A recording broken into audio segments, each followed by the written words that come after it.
Hello there fellow acolytes of Sega Saturn, and welcome to yet another Saturn Gems video. The series where I look at a variety of different gems from the system, from hidden gems to well-known games, to imports, to local games, to expensive games, to cheap games.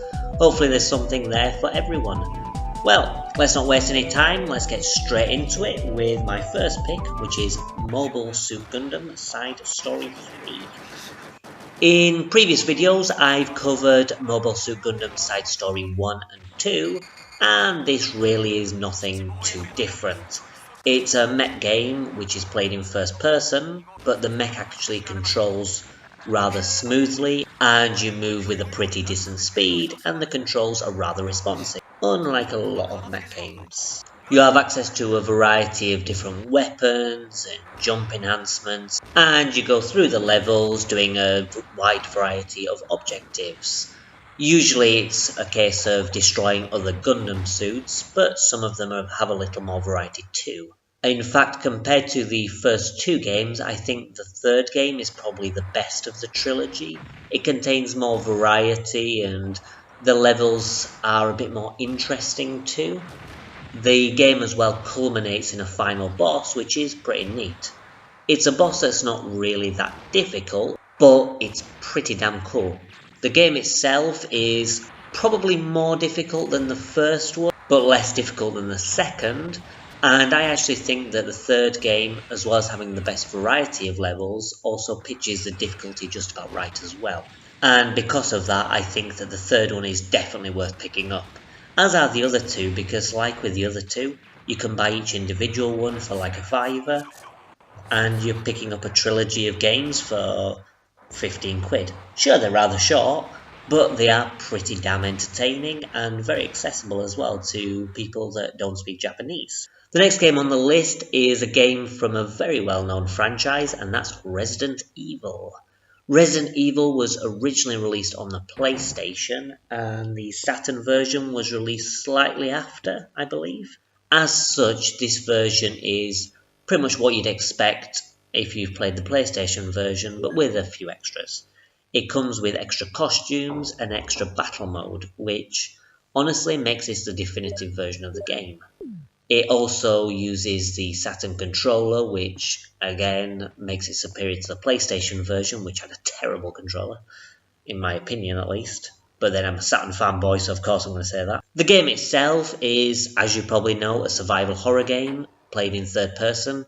Contains the old school tank controls, terrible voice acting, pretty creepy atmosphere. Everything you expect from a traditional survival horror game. The game is regarded as a classic for a reason, to be honest. The mansion itself is so well designed, and it's something that even though you're spending all your time in this one location, gradually unlocking further and further parts, you never really get tired of the mansion. It has a brilliant layout, it has well designed areas that make you want to go back and find the new areas or solve different puzzles. The monsters themselves are really good, the bosses are cool, the storyline is quite basic B-movie horror, but it works really well. The game has a fantastic reputation, and for good reason. It is a damn good game. As I mentioned when I covered Deep Fear, I actually prefer that game to the original Resident Evil, but that's not to say Resident Evil's bad. Resident Evil is so damn good and is definitely worth picking up. It's also a relatively cheap title too. You can probably pick it up for like 20 quid. You were almost a Jill sandwich. You're right. The next game on my list is an interesting title. It's actually a collection of 3 games, and that's Sega Ages Volume 1. The Sega Ages series was mainly prevalent in Japan during the Saturn era. They got a lot of releases under the Sega Ages banner, including things like the old Mega Drive games Castle of Illusion and Quackshot, but then also things like Outrun, Afterburner 2 and Space Harrier. Those 3 games are the ones that are covered on this collection. These games were originally released in the arcade and saw releases on the Mega Drive, and I believe Outrun and Space Harrier got Master System releases too. But anyway, these are ports of the arcade version, and for all intents and purposes they're arcade perfect. If you're fans of those games, then you will definitely like the Sega Saturn versions, because they play exactly as you would want them to play, and they play really well on the Saturn. Space Harrier is a rails shooter where you control some flying dude, and you're shooting down monsters in these worlds which have great music and great monsters. It's one of those games that again has a brilliant reputation because it's an arcade classic. Also in the collection is Outrun, which to many people is probably the standout on the collection because Outrun is such a brilliant game. You drive a car and you're not racing anybody, you're racing against the clock. It actually feels like a nice Sunday drive because you're cruising down these mostly empty streets with beautiful scenery, music playing on the radio, and every so often you have to choose what path you want to take, and you visit different places. In each place you have a timer which goes down, and once it reaches 0 it's game over. If you reach a checkpoint you get some additional time which allow you extra time to reach the next checkpoint. It's a really nice system, and even though some of the time limits can be quite difficult if you're not very good at racing games, it's something that doesn't feel necessarily too punishing, and even if you fail the game and run out of time, you don't feel like you've wasted your attempt because it's still really good fun every time you play. Afterburner 2 is probably the weakest entry of the 3 on the Sega Ages Volume 1. However, that's not to say that it's a bad game. Afterburner 2 is actually a very good game. Again, it's a rail shooter game where you control a jet fighter and you shoot down stuff. It's sort of like Space Harrier in that regard. It's also frantic, it's also fast, it also has brilliant music. Again, it's a fantastic port of the original arcade game, and it's a blast to play.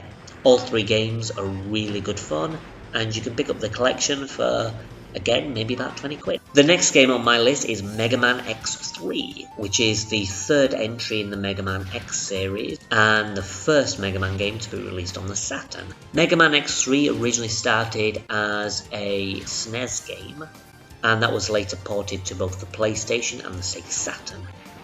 The PlayStation Sega Saturn versions are more or less the same as the SNES game, at least aesthetically. They have borders on the side, unfortunately, which means that the game isn't particularly beautiful to look at because they've kept the aspect ratio of the original. However, this isn't something that you really notice most of the time while you're playing. At least that's the case for me. I've seen some reviews where people really slate the borders, saying that they found it distracting, but personally, when I'm focused on the game, I don't even notice they're there. Obviously, if you compare it to something like Mega Man X4 or 8, which I've covered previously, then it's a little disappointing, but it's not really that much of a deal breaker in my opinion. One thing that has changed though is that they've added FMV cutscenes at the start of every stage. Normally when you select a Maverick, the Maverick will pop up, it'll show their sprite and say their name next to it. In the PlayStation Saturn versions, there's like a 90s style anime cutscene that appears before the stage, showing you the stage and the Maverick themselves, and then shows their name.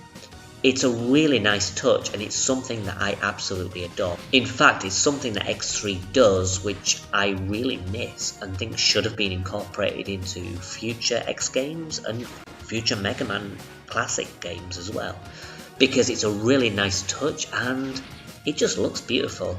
I don't mind the old style of just bringing up the sprite and the name next to it. It's a classic Mega Man trope and it does the job, but these FMV cutscenes just look a whole lot nicer. They've also added some minor tweaks to the game as well, mainly to do with the upgrade system. There are these chip upgrades that offer extra bonus enhancements, however you can only get one at a time. In the SNES version you get one and you're locked into it and you can't change. In the Saturn and PlayStation versions, if you visit the location where you get the other chips, you can switch them out, so you can remove the other chip in order to replace with the new. It's a little something, but to be honest it does make a big difference. The game itself is a typical Mega Man affair. You fight the 8 Mavericks and then you go and take down Sigma. There's nothing that much more to it than that.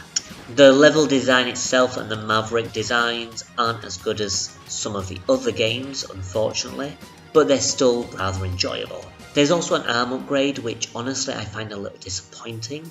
It gives you an additional charge, but the charge shot is really terrible.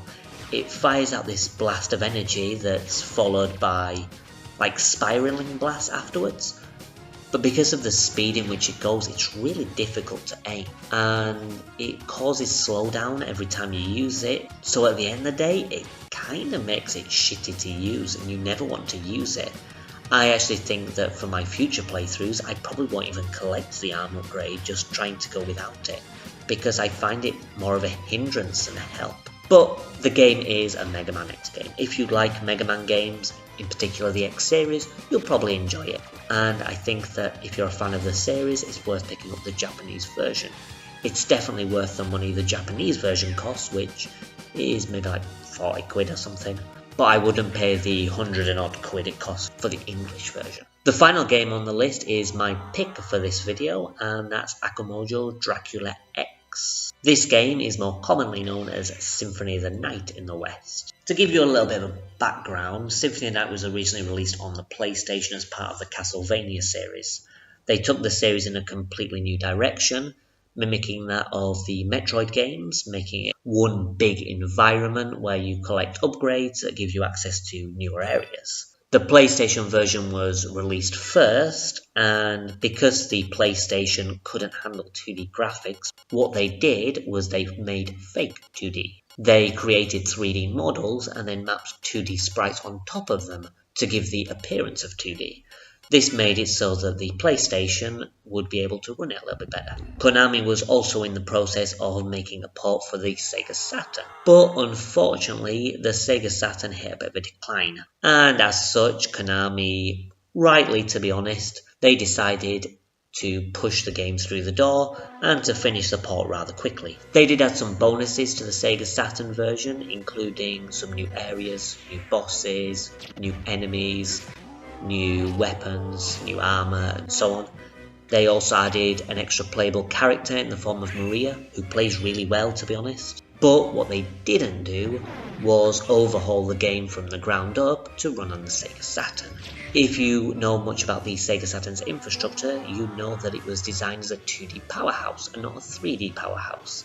In fact, it really struggles with 3D unless it's been programmed really well, which, as this was rushed through, it wasn't. And the result is that you have a game which should have run perfect on the Saturn if it was made in 2D, but because you have these 3D models, the Sega Saturn really struggles to render it. It doesn't make that much of a difference most of the time. You've got some extra loading here and there, but to be honest, the loading is never really that long. The loading is pretty quick, and I never really got annoyed with it. It does have slowdown occasionally, but the slowdown is typically in areas that don't actually have that many enemies. In fact, whenever slowdown occurs, I think maybe there were only 1 or 2 spots where it did affect gameplay. As such, even though the game performs worse than the PlayStation version, it's still very much playable. People really slate this version, saying that it's a really shit port, but it's not. I mean, it is a bad port in the fact that it was not optimised for the Sega Saturn at all, but it's still very playable, and if the PlayStation version didn't exist, I'm sure people wouldn't be slating it as much as they did. The game is only available in Japan. It was Japanese exclusive. However, the game is very playable in English. The game is extremely long, full of content and full of fun, which is the most important part. The game will set you back probably around like 100 quid, but honestly I would say that it's probably worth that price. The PlayStation version is also quite expensive, but the thing is with the PlayStation version is that you can get the exact same game but 60 frames per second on Xbox Live Arcade and PlayStation Network. The Sega Saturn version with the extra content you can't get on the XBLA version. If you want this definitive version, you are going to have to pay for the Sega Saturn version. But to be honest, if you're a fan of the Castlevania games, you're a fan of the Sega Saturn, I would say that if you bought this game, you are probably going to feel like you've got value for money. It is expensive, but it's still worthwhile. So, those were the games I covered this time. We had Mobile Suit Gundam Side Story 3, Resident Evil, Sega Ages Volume 1, Mega Man X3, and Akumojo Dracula X. I would definitely recommend the first 3 games on my list. As I've mentioned before, Mobile Suit Gundam Side Story 3 is so cheap that it's just worth grabbing all 3 of them to see whether or not you like it. Resident Evil is a classic, and rightly so, and the 3 classic games on the Sega Ages collection are definitely worthwhile if you're a fan of any of those genres that are on the system. All 3 games are definitely worth picking up and are definitely very cheap. Mega Man X3 is a hard recommendation. If you're a big fan of the series and a fan of the Saturn, then picking up the Japanese version is probably a worthwhile choice. As for Castlevania, I would only recommend it if you don't mind dropping £100 on something because you're a big Castlevania fan or whatever. So, have you played these games? If so, what do you think of them? Do you like them? Do you not like them? Pop a comment below. If you've got any other recommendations, also mention it and maybe I'll cover it in the future. Thanks all for watching. Bye.